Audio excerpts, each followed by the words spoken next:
Hello everybody, I'm Raphael Perry, and it's time for some more Lone Wolf.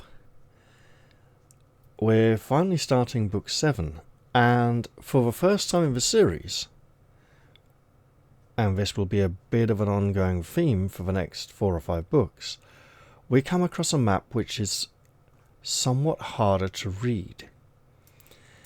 And it's not just the quality of the scan. The originals, it's something to do with the colours that are chosen. Here we have better contrast with the black writing on the map. And there's something about these greens, which is different to these greens, which are somewhat darker. Even these browns, as opposed to these browns are more orange.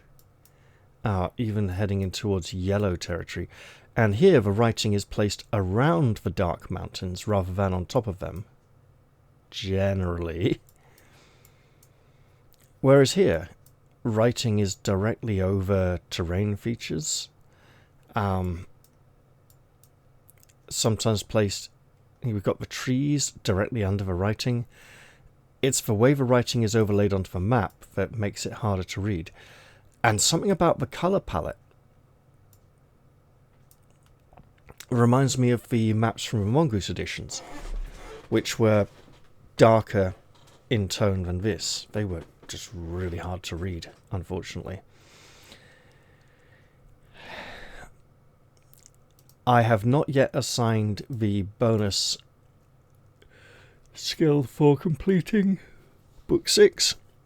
I will do so shortly, but for now let's get into the adventure introduction itself. You are the warrior Lone Wolf, last of the Kai masters of Sommerlund and sole survivor of the massacre that destroyed your kinsman during a bitter age with a...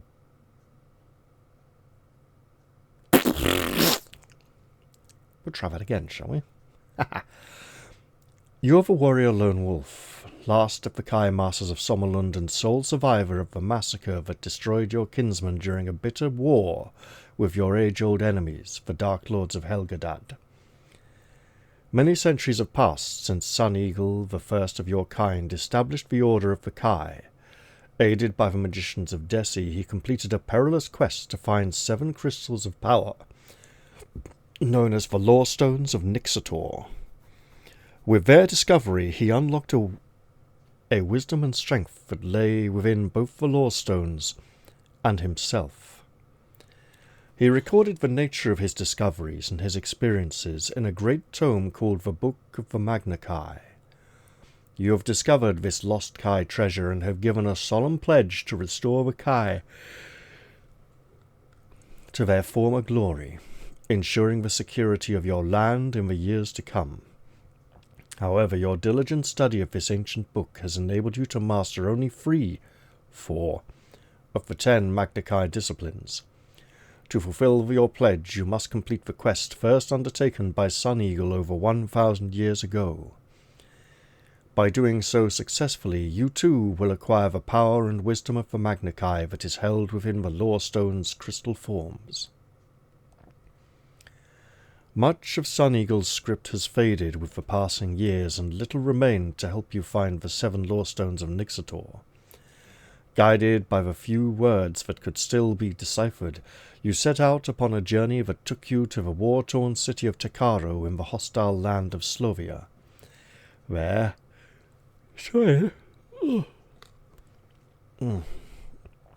I am sleepy today.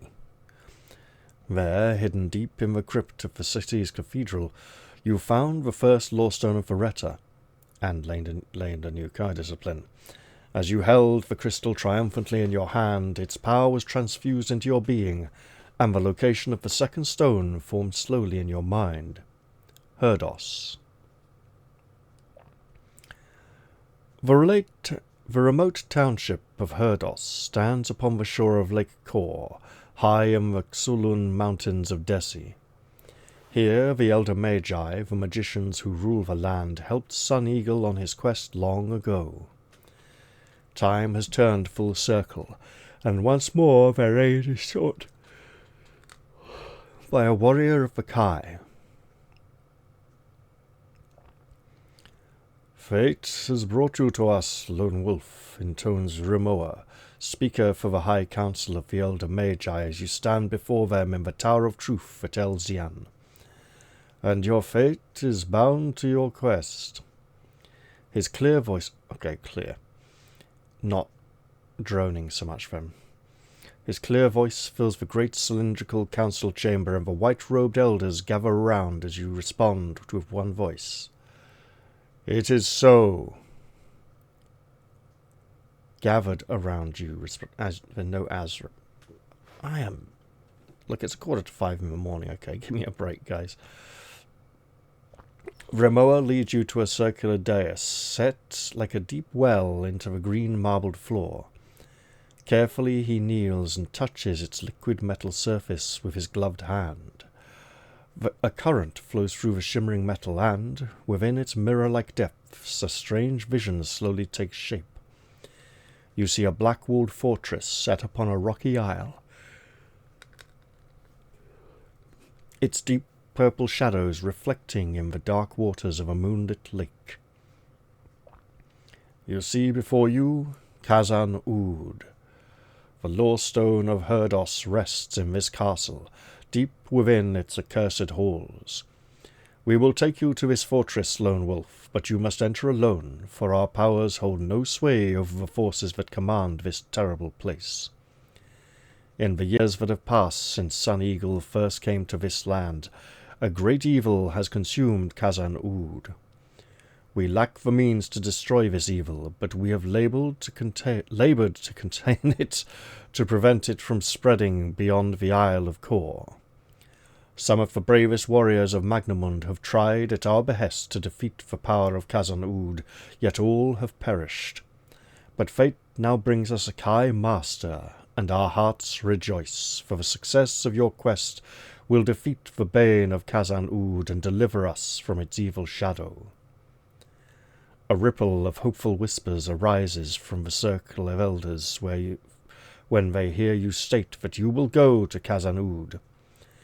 As they accompany you from the council chamber to equip you for the dangerous mission that lies ahead, you ask the meaning of the words Kazan-Oud. An eerie silence descends on the dignified company, and all eyes turn to Rimoa. In the language of the Somlending, he says, his voice wavering, Castle Death.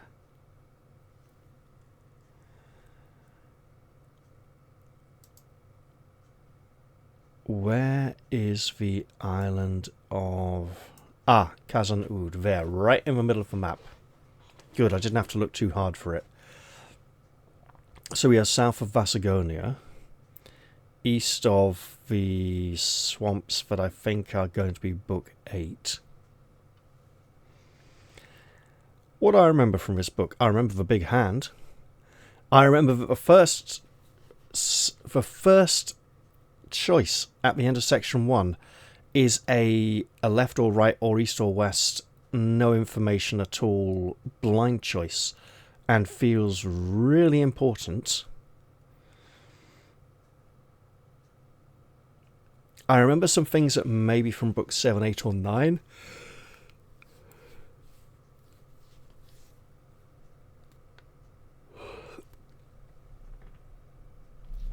So let's just enjoy it as it is. Wasn't this one a phone game first that you could play on a premium telephone line? And then it was adapted to become a full gamebook.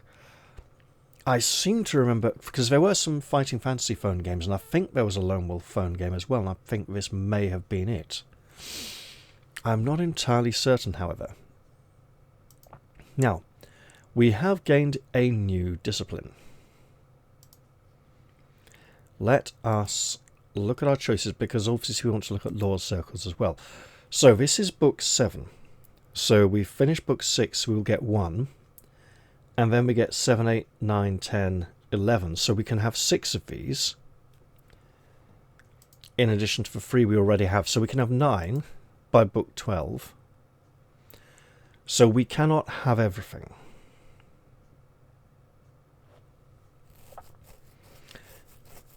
gut feeling, I want Hunt Mastery, Animal Control, Pathsmanship, Invisibility, and Sight Screen. Nexus and Sight Surge are a bit less of a high priority to me. However, they would unlock the Lore Circle of Spirit. Now, if we were to go in hard on the Lore Circle of Spirit, we would need to complete books 6, 7, and 8 before we would gain these bonuses. It's a long investment, and it means we would miss out on Hunt Mastery, Animal Control, Pathsmanship, and Invisibility. Pretty much completely. For a very long time, and that may inconvenience us significantly. I do remember that pretty much the whole adventure is inside the castle. So, Hunt Mastery, probably not very useful to us. Pathsmanship in the castle, with a possible maze-like warren of corridors, could be very useful.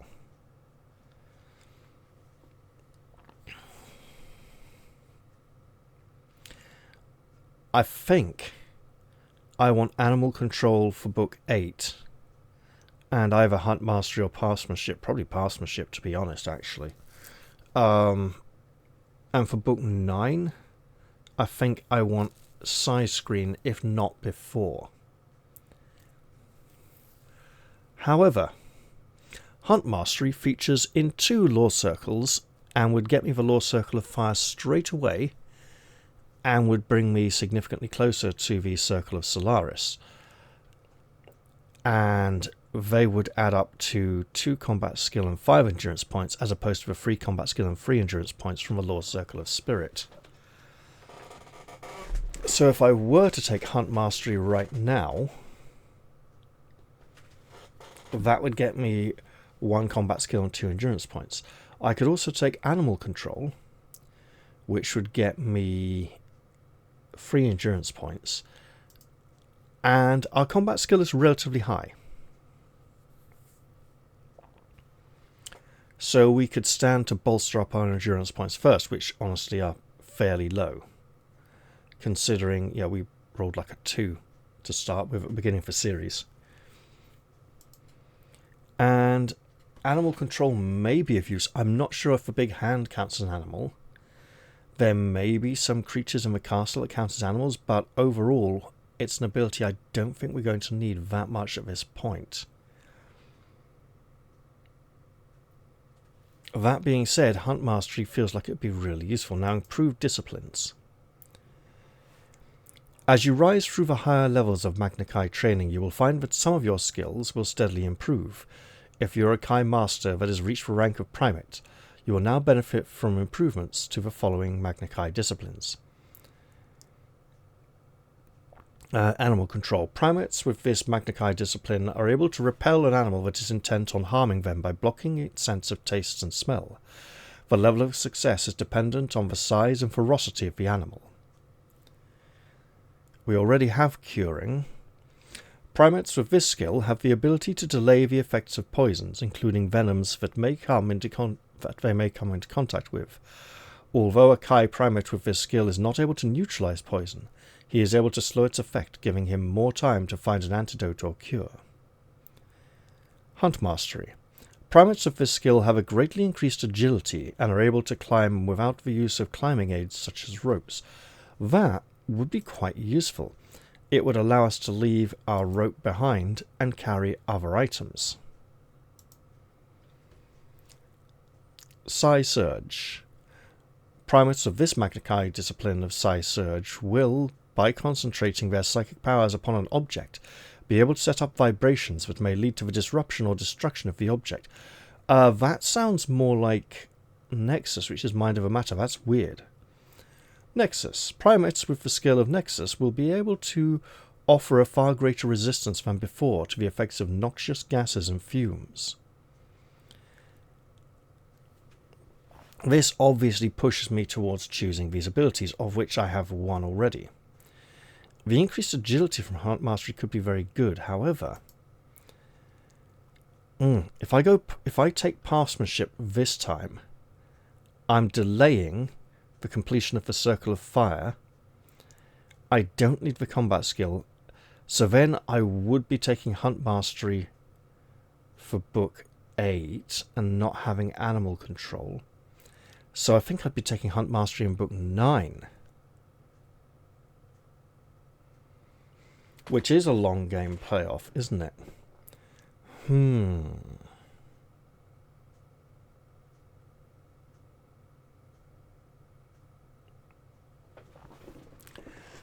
Now, I have been warned that bearing the Somerset often involves facing foes with very high combat skill scores, and that attempting to complete the lore circles, particularly those of Fire, the Spirit, and Solaris, would be highly beneficial. So if I can have all these abilities but one, animal control is probably the one to ditch, because it means I can still get Hunt Mastery, Solaris, and Spirit, which should be a total of 5 points of combat skill. Right?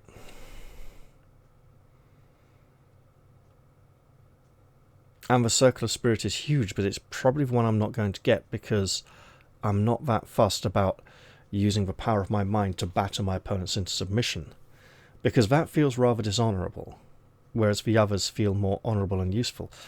Animal Control and Hunt Mastery are great utility abilities.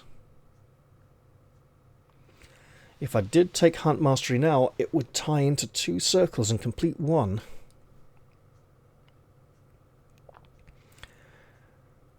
But I'm thinking Pathsmanship, so I don't get lost in the castle. I'm not sure that's... Actually, yeah, that's really good, because Pathsmanship is the old tracking, isn't it?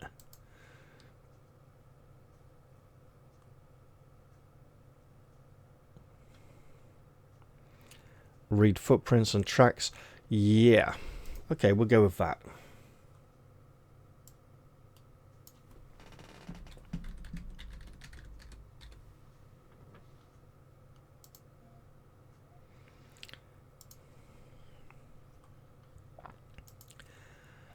Alright.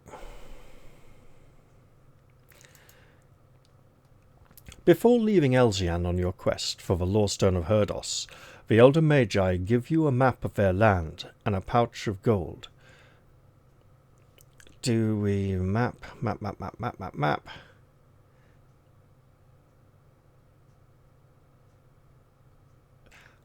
They don't tell us, so I'm going to presume it's a special item.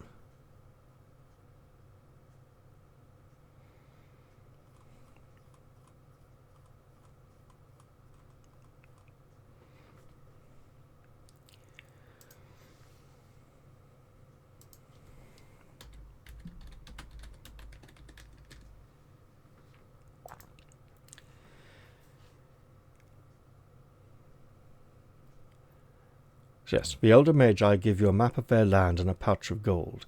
It is the usual D10 plus 9, essentially.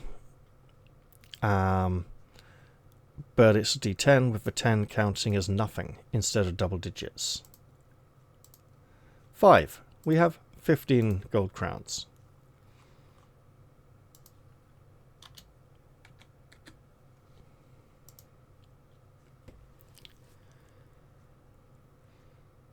If you have successfully completed books 1 to 6 of the Lone Wolf Adventures, you may add this sum to the total sum of crowns you do not already possess because you spent them all in book 6.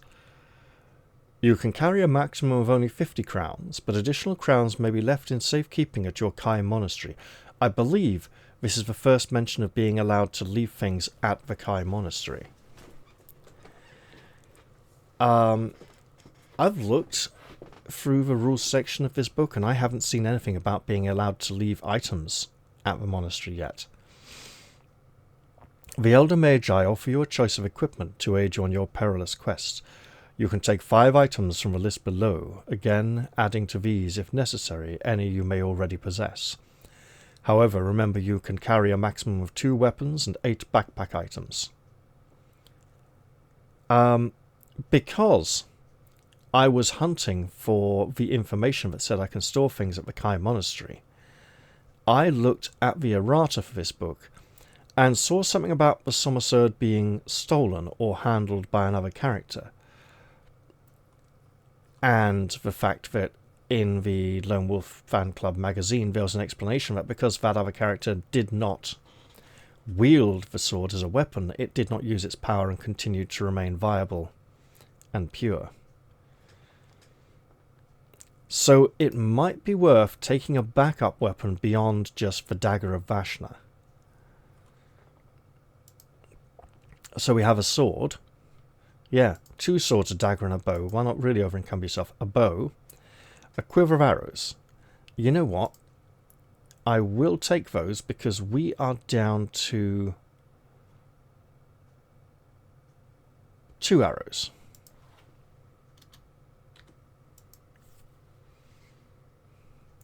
Rope. A potion of Lormspur. This potion restores 4 endurance points to your total when swallowed after combat. There is enough for only 1 dose. So we're down to the normal Lormspur now, not the concentrated or potent.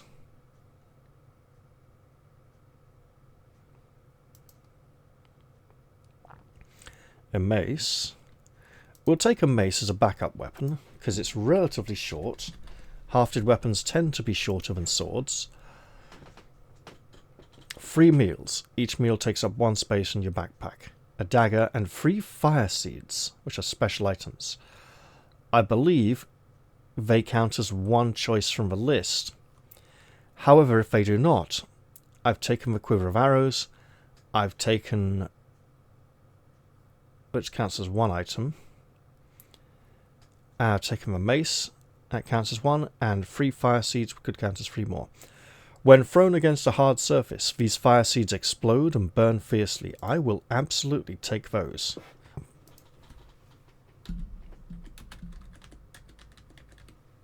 Is that 1? It is 1 word. Right. We got how to carry equipment.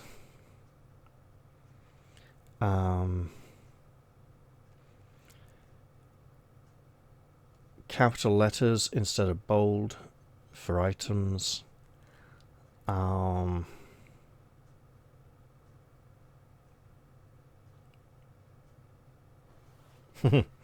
If you only have a bow, it is strongly recommended that you also equip yourself with a close combat weapon, like a sword or mace. The 2 close combat weapons on the list, well, there's a dagger as well, I suppose, yeah. Backpack items, special items, food, potion, yeah. Got combat rules, we are familiar with those. So we now have the rank of primate, meaning we're a monkey, damn it. We are a primate. I've been trying to avoid primate. Primate sounds more religious, like a curate or something. Remember that Lone Wolf is a monk, technically. A member of a religious institution. The only member of a religious institution at the moment after its decimation at the hands of the Dark Lords.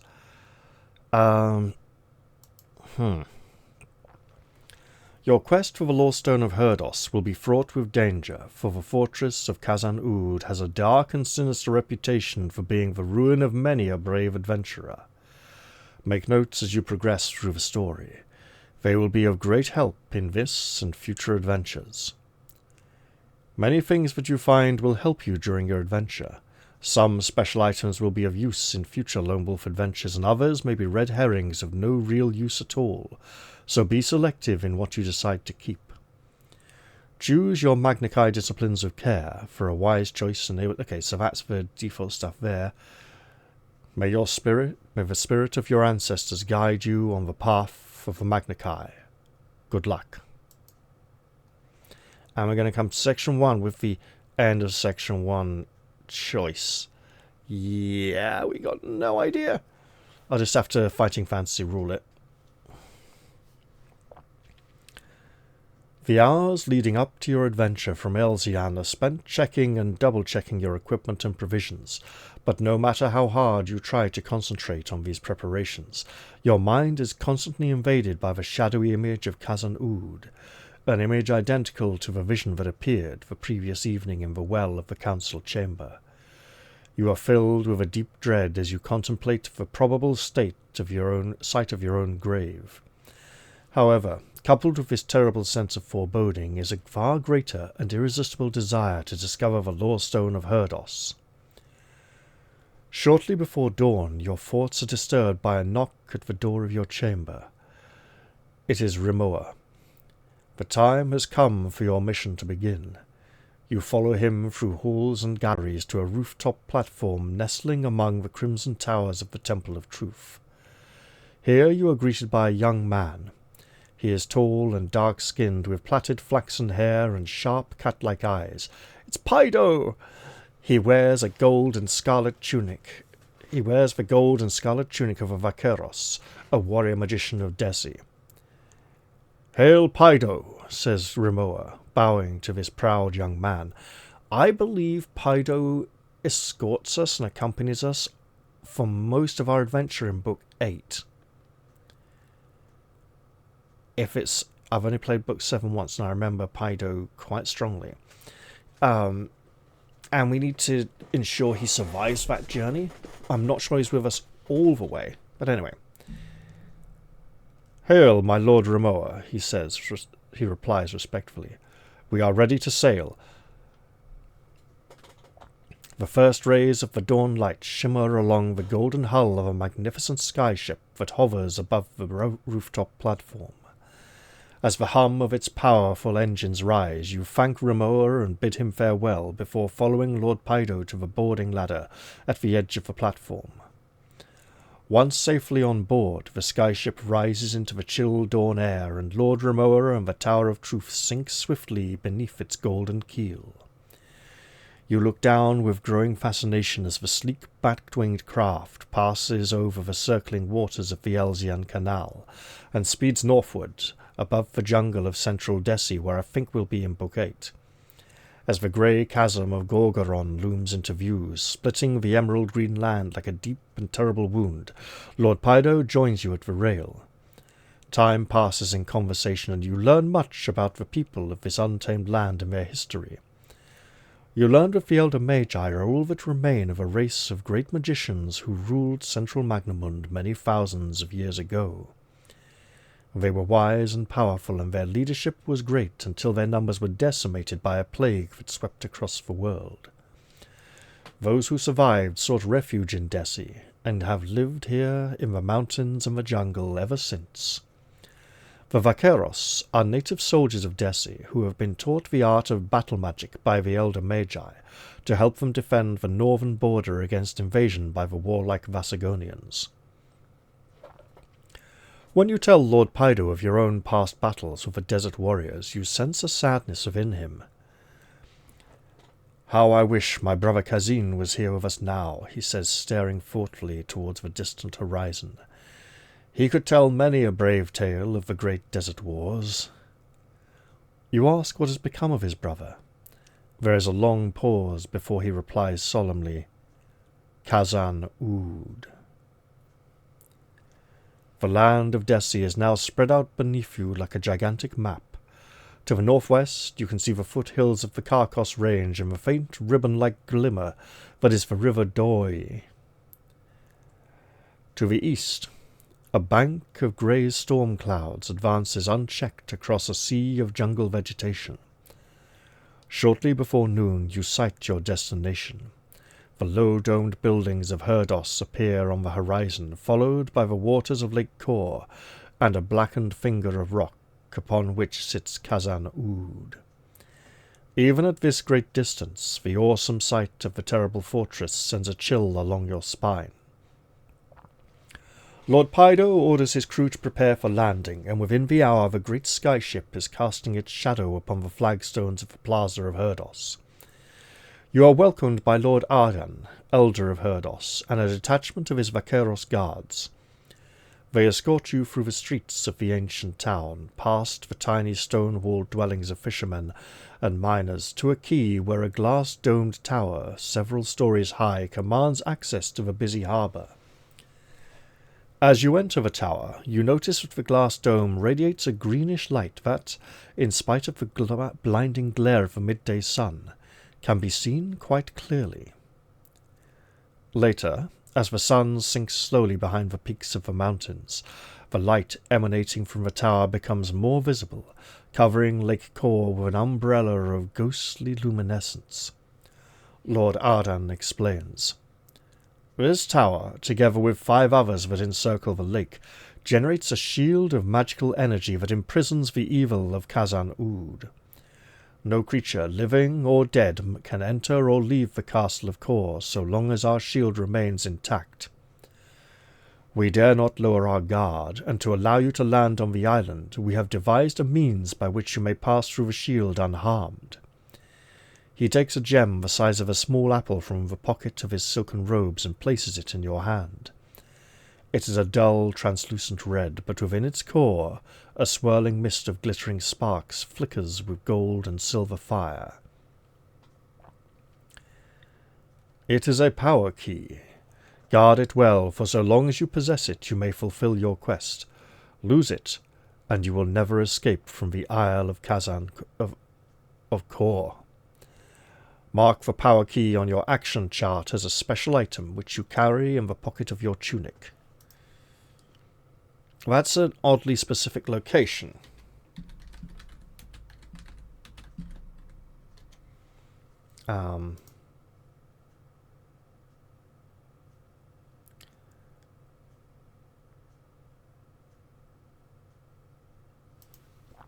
So, a translucent red gem with swirling mist of glittering sparks.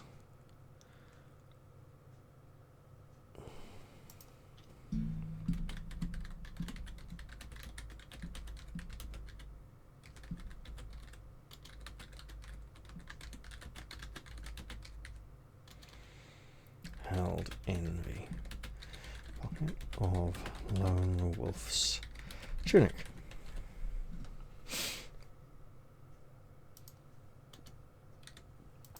The fact that it's in our tunic pocket implies we may get our pocket picked at some point if we're not careful, and may need to track it down if we lose it. Midnight finds you standing on the deck of a square-rigged fishing boat.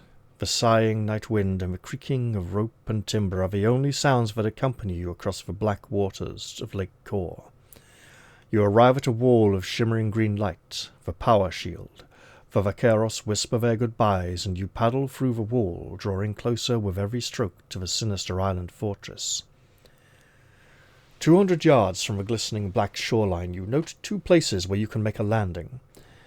We could land at a stone jetty to the west of Kazan-Oud, or a sheltered bay to the east of Kazan-Oud. Now, these 2 locations feel distant, like part of a triangle. Okay, we imagine a triangle. Here's the castle of Kazan-Oud. We got west and east. They're quite far apart from each other. They're not necessarily... There's a whole castle in between them, you know. This feels like they will lead to very different approaches. Look, one of these could be a complete disaster and go back and have to choose the other one and force down that path. And the 2 paths could connect before we reach the castle, but it does feel like this is an important choice. A big choice, and it'd be very easy to get this wrong. I've played this book once before to successful completion decades ago. Can't remember what choice I made. And when I replayed the series with the Lone Wolf D20 rules from Mongoose, I got as far as this point and hit analysis paralysis on this first choice, going, this feels really important and I don't want to mess it up. Well, guess what? We got no information to go for. Stone Jetty is a good place to leave the bay, to leave the boat. We could tie it up. It's the official proper place to leave it. The castle is full of evil, and there are probably occupants of the castle, or the castle itself, watching for newcomers.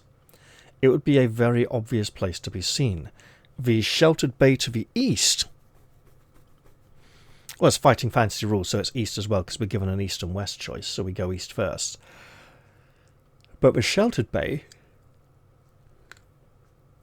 means our approach may be rather undetected. And we don't have the discipline of invisibility yet. So this is probably a good choice. So we will go east. Vivid green flashes of forked lightning and the rumble of distant thunder add menace to the towers and sheer stone walls of Kazan-Oud. Many of the roofs and turrets are in ruin. Their twisted beams and floors lie open to the sky, giving the fortress a burnt-out and deserted appearance. As you approach the tiny bay which is tucked inside the shelter of a horseshoe reef of jagged black rocks, your eye is caught by the glow of tiny red lights moving in the shadows of the base of the fortress wall. You notice a dry hollow among the group of rocks close to the shore that offers an ideal hiding place for your little boat. Silently you disembark and drag the coracle up the beach towards the rocks. Seconds later you are halted dead in your tracks by the sound of muffled squealing. Sweat breaks out on your brow when a flash of lightning reveals scores of small red eyes close to the sand. A seething flood of rats, each as large as a puppy, but gaunt and half-starved, is scurrying down the beach towards you like a torrent of black water. Guess who chose to take passemenship instead of animal control? With pounding heart, you search for some means of escape from this ravenous horde of squealing, snapping rodents. We could climb over the rocks and escape across a deserted beach, which may be deserted for a reason, drag our boat back into the lake and paddle away from the bay, presumably then 117, not 135. Stand and fight the onrushing flood of giant rats with our glowing magic sword that would be really visible from the castle.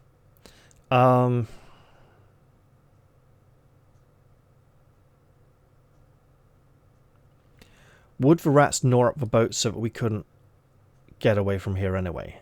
I don't know. We could probably swim if we really had to. If we fight the rats, they may nibble and gnaw at our clothing. We could lose the power key from our pocket. I will climb over rocks and escape across a deserted beach, possibly into greater danger. A new sound is added to the terrible squeals of the hungry rats, the sound of splintering wood.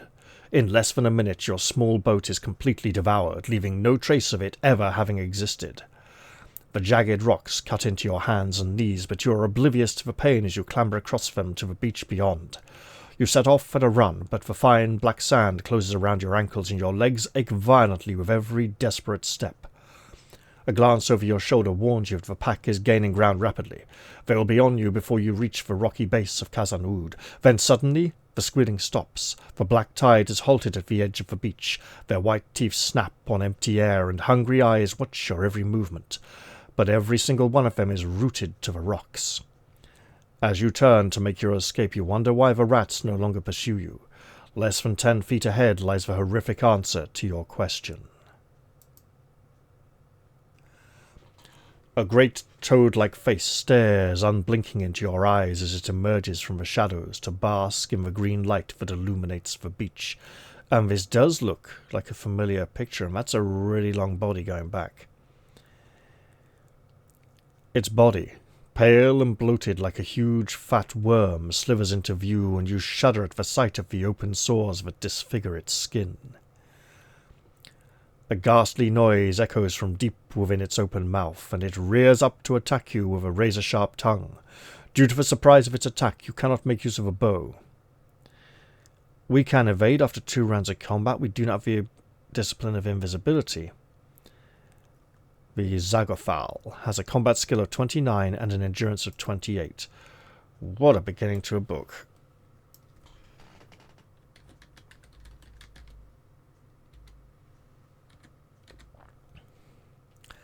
So, we are fighting at +5 though.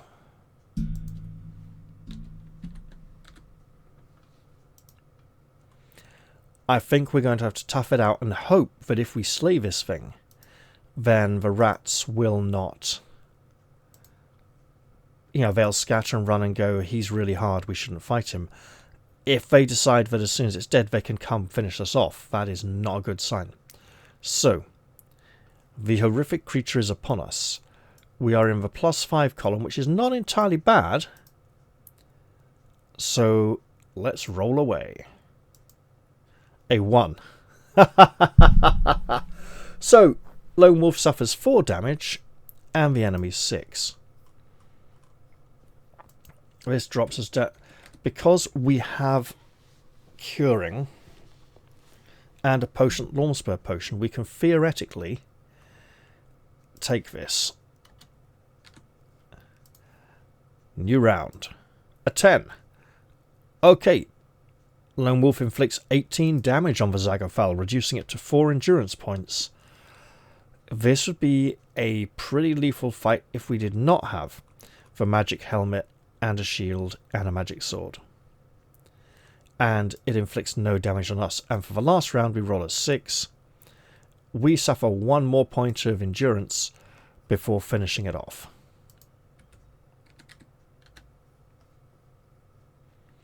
Again, it feels like the Somersurd trivializes most normal combats, but that the challenging ones are really, really hard.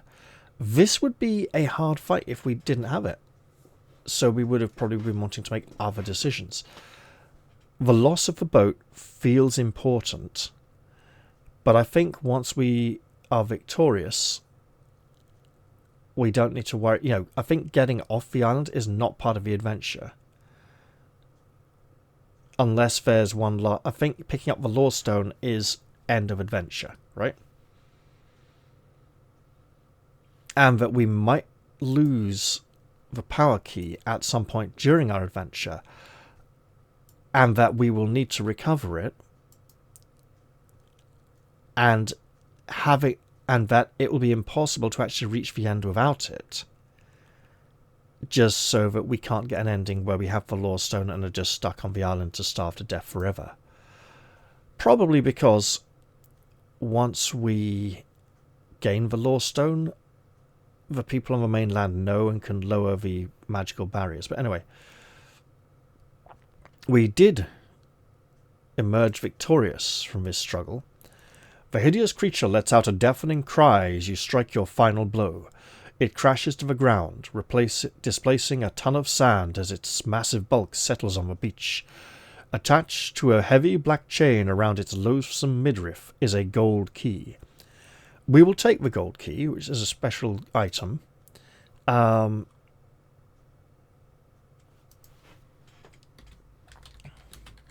It's a key, right? It will unlock things.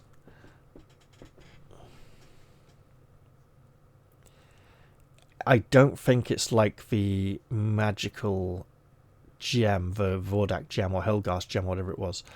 Your victory raises your spirits, but they soon sink again when you hear the unmistakable sound of rats. The chase has resumed. However, we do regain a point of endurance, back up to 24.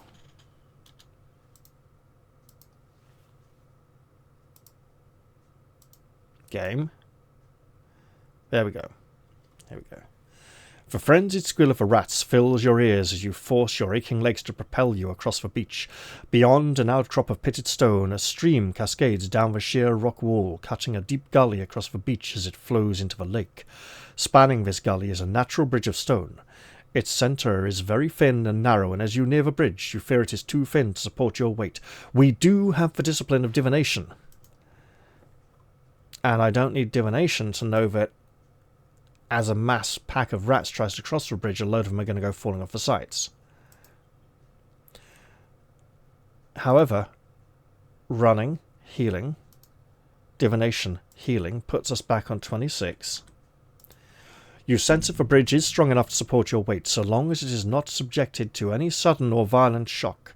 Such a shock could easily open up one of the many cracks that riddle its core. Forewarned by your Kaya mastery, you step onto the bridge and advance carefully. I want to check 243. It is the same as cross the bridge. However, big pack of rats, shock to the bridge. On 243, we'll recover 1 point up to 27. As you reach the centre of the bridge, the leading rats are flowing up the slope of the arch. You turn and confront them, drawing a weapon in preparation for a fight to the death. The bridge is going to break, isn't it? If necessary. As they swarm nearer, you lash out, cleaving them from the narrow apex to fall splashing into the torrent of water below. With your third blow, a shudder runs through the stone, causing you to stagger and fall. You land on the opposite bank, winded, but otherwise unharmed. A loud crack fills the night, and the whole centre section of the bridge collapses into the gully with a tremendous splash. Safe now from the ravenous rats, you can afford to continue along the beach at a less punishing pace. 223 and full health once again. The stone blocks of a fallen tower lie scattered in an uneven line across the beach, like the vertebrae of some dead giant. Lightning flashes, and you see in the battlements of Kazan-Oud a wide breach in the wall where the tower once stood. A stone staircase rises from the beach to the top of the ruined wall, but sections of it are missing, presumably torn away when the tower collapsed. We can attempt to climb the stairs to the fortress, or continue along the beach. So this looks risky. What would we stand to gain from continuing along the beach? And, excuse me, I just need to go check on something. Alright, so my thoughts. This may be a dangerous way to enter into the castle. We do have rope, which may help us.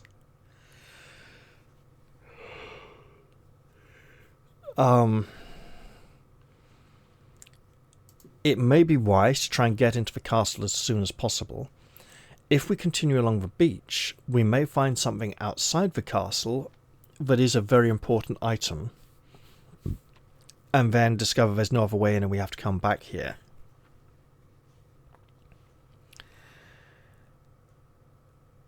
I think we try and get inside the castle. Fortune favours the bold, allegedly, so we will attempt to climb the stairs to the fortress.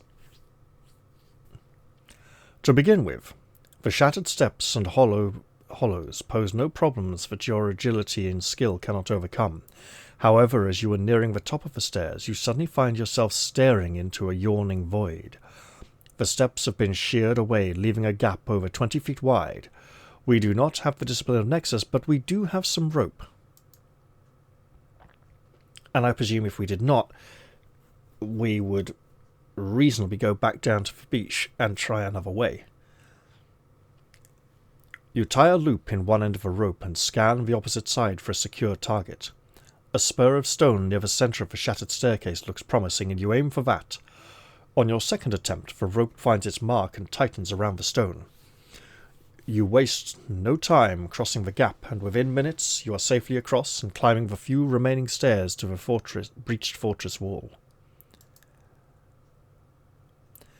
Stepping carefully, this picture looks familiar, so I hope we've done correctly here.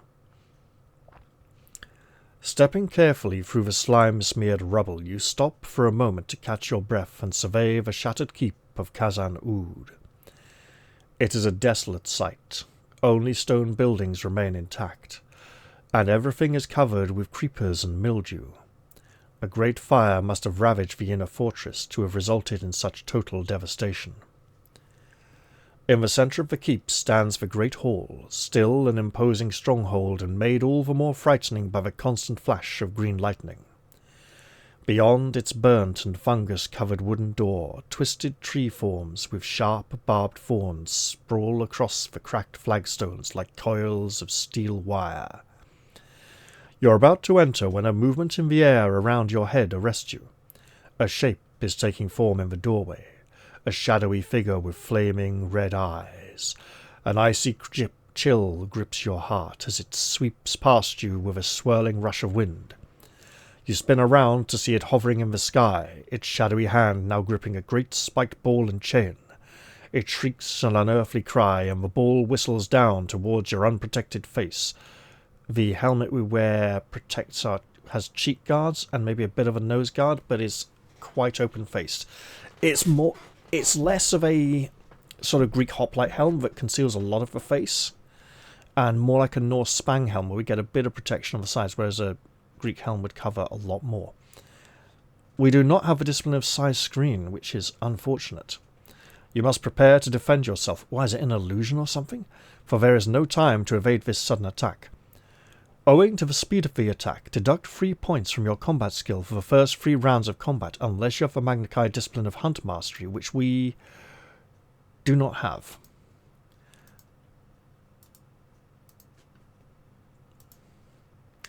The Oudakon from Kazan-Oud. So either castle or death is part of its name. The death apparition, the deathly apparition, the castle defender, who knows, has a combat skill of 20, so we're fighting at plus 14, and an endurance of 29. This may be a shorter fight than one on the beach.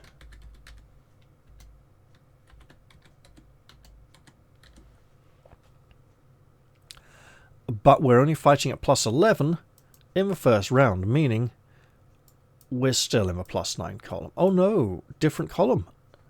Plus 11, plus 4. Yeah, same column. So not quite enough to make a significant difference. A 7. We inflict 18 damage on the Oudakon. This is followed by a 10. We slay it outright. No need to track damage.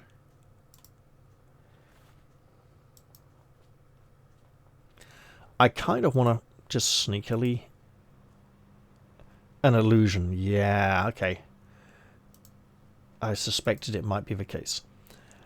The shadow flares red before dissolving into a dense grey mist that is carried away swiftly in the stormy air. A sudden chill makes you shiver. You pull your cloak around you, taking comfort from its warmth but it is as if the cold comes not from the damp wind, but from somewhere deep inside you. You feel hungry and must now eat a meal or lose 3 endurance points. When you have finished, you make a quick check of your equipment before taking your first cautious steps inside the Great Hall. We shall eat a meal, because it frees up some space in our pack. We also probably never need the map of Takara again, so I would leave that at the Kai Monastery, but I'm not sure we're allowed to leave things there yet. So I'll take that off as well. Stealthily, you cross the cracked flagstone floor of the Great Hall, your muscles and nerves tensed for the sounds of danger. The constant sound of dripping water and the howl of the storm add to the utter desolation of the chamber.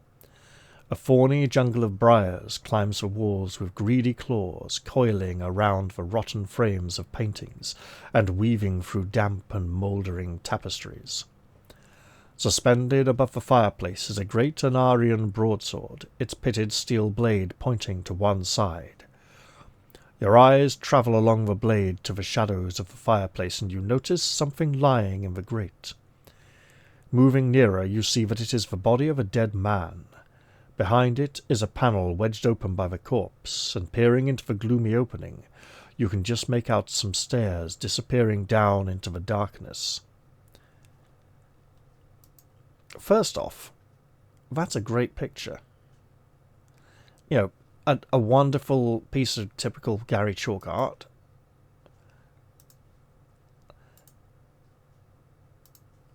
We got, I'm going to presume that's leather scales. Empty scabbard, the hands just sort of resting there. This would be part of a grate for holding a stack of logs beside the fireplace. We got these cobbles on the floor look a little like leaves, but they're not. This is the end of a forked stick. Okay, and this is just beautiful. Beautiful, plant-like decorations and some kind of hound. We will absolutely examine the dead body rather than just... Do we step over it and into... Oh, that's... This looks quite low, right? If that's the mantelpiece of a fireplace, yeah. I think we're going to have to get that body out of the way if we want to go through that gap, so we might as well search it as we do. The first thing you notice is the warrior's lack of wounds. No sword cuts or arrow shafts pierce his armour. If it were not for the unmistakable smell of death, you could be forgiven for thinking that he was asleep. You turn the body over to look at his face and recoil in shock at the sight before you. The eyes are missing, leaving 2 ghastly black holes. The tongue hangs out dark and swollen, and from the corners of the twisted mouth oozes a thick greenish fluid. Filled with revulsion, you leave the body and step into the secret passage, although now we are somewhat forewarned and have an idea of the kind of thing we could expect to encounter down there. Descending the narrow staircase, you arrive at a tunnel-like corridor sandwiched between 2 walls of mouldering masonry. Foul, oily water gurgles along a channel in the slippery floor towards a distant archway which is blocked by a black iron portcullis. Bolted to the criss-cross bars is a plaque which bears a curious design, a triangle made up of smaller triangles, and you'll notice that alternating triangles seem somewhat darker, whereas these 3 seem rather lighter. On the wall to your left is a large rusty dial with a brass pointer. Set about it, like the numerals of a clock, are numbers from 1 to 40, but the dial is and below the dial is a lever. Your basic Kai instincts tell you that by selecting the correct number, or numbers, and pulling the lever, you will open the portcullis. We have Parsemanship and Divination, and a large footnote explaining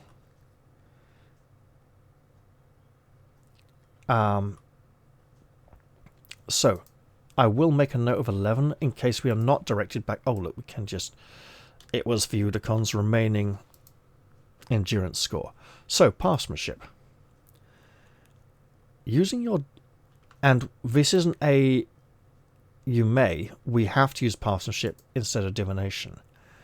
You sense that a trap guards the portal. Should you choose the wrong number or numbers before pulling the lever, the consequences would be fatal.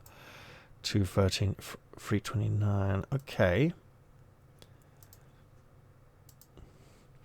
Using your discipline, you focus your attention on the strange triangular plaque fixed to the bars, and gradually its purpose becomes clear. By finding the total number of triangles contained in the design and turning the pointer to the same number on the dial before pulling the lever, you will ensure that the portcullis opens safely. And we turn back to 11. When you think you have the answer, turn to the entry that bears the same number. Well, first off, there are triangles within triangles. So, we have 1, 2, 3, 4, 5, 6, 7, 8, 9. One big triangle makes 10. 11. 12. Can we make... We can't make one there. I think it's 12. Let's see. The plaque can be formed in the following way. A regular hexagon is divided into 6 equal triangles with 3 lines that extend from each corner to its opposite. 1 line for each of the 3 pairs. Wait. 13. Right? So, one big triangle. Okay. 1, 2, 3, 4, 5, 6, 7, 8, 9, 10, 11, 12, 13.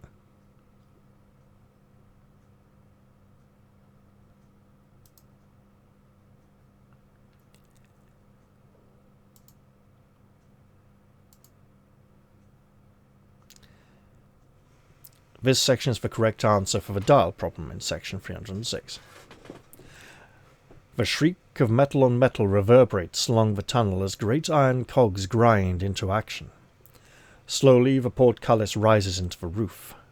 Wasting no time, you duck beneath the pointed bars and hurry into the passage beyond. Rats flee squeaking as you stalk along the slippery flagstones. You wince as their claws rasp on the wet rock and their hairless tails furrow the stinking green slime that covers the surface of the tunnel floor. How reassuring to have rats that are running away from us for a change. The passage opens as it approaches a staircase that leads down. Halfway down the stairs, you disturb a colony of bats nesting in the ceiling. They squeal angrily and whirl around your head, battering you with their wings and nipping at your face with their sharp, needle-like teeth. So we could get rabies! We do not have animal control or psi surge. I wanted animal control, but persuaded myself that partnership would be a better choice. The bats are ravenously hungry and have been stirred into a frenzy by the unexpected smell of their favourite food, warm human blood. It is too late to avoid combat. You must fight for your life if you are not to overcome their feast. Unless you have the Magnamund discipline of curing, which we have, you must double all endurance point losses you sustain during the fight due to the bats' poisonous saliva. The bats have a combat skill of 19, so we're fighting at plus 15, and endurance of 32. Well, we'll make a note of this anyway.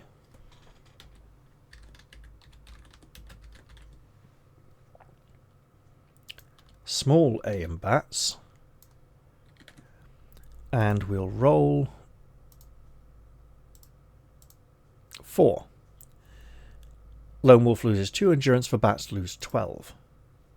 So we did not slay them outright, which is totally fine.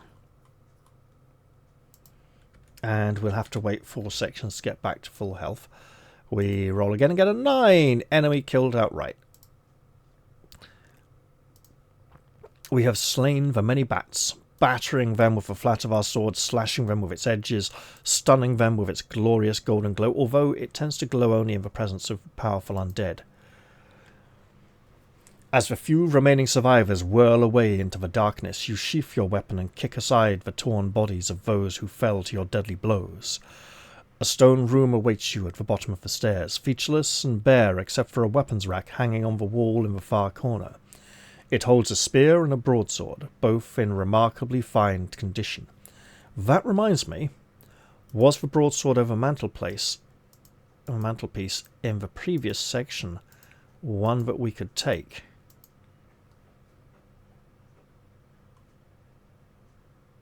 Not a capital B, we can't take that one.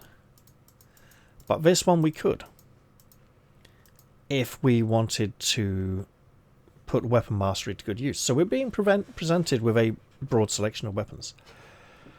The torchlit tunnel offers an exit from this chamber. One descends to the north, the other to the east. Well, Fighting Fantasy rules north is best, but the Magnamund discipline of partnership may instruct us that otherwise in this situation.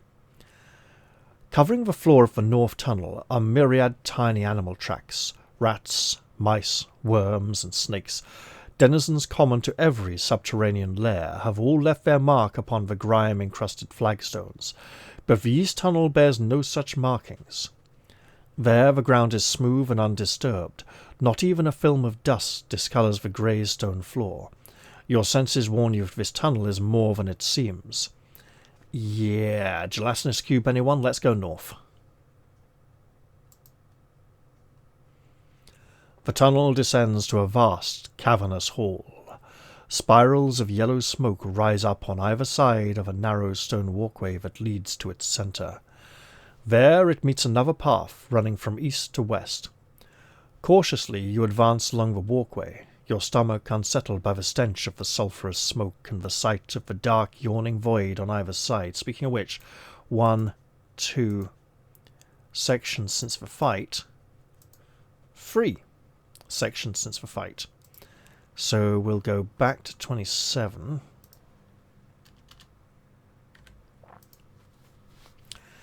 At the junction, you hear the sound of running feet echoing from an archway to your right. The footfalls grow louder, and suddenly a man in leather armour bursts out of the darkness, his studded boots striking sparks on the stone pathway as he skids to a halt. Sweat pours down his lean and leathery face, and his eyes flash with fear. He casts an anxious glance over his shoulder before unsheathing his sword and advancing towards you. I think he wants me to get out of the way so he can run away from whatever's chasing him. We do have the discipline of divination. You sense that the man is petrified with fear. An aura of evil grows stronger by the second, radiating from the darkened archway like a terrible black heat. The evil is so strong that it blocks your discipline, and you cannot be sure if the warrior is a friend or foe. We can defend ourselves from him, run into the opposite archway, well that's where he wants to go.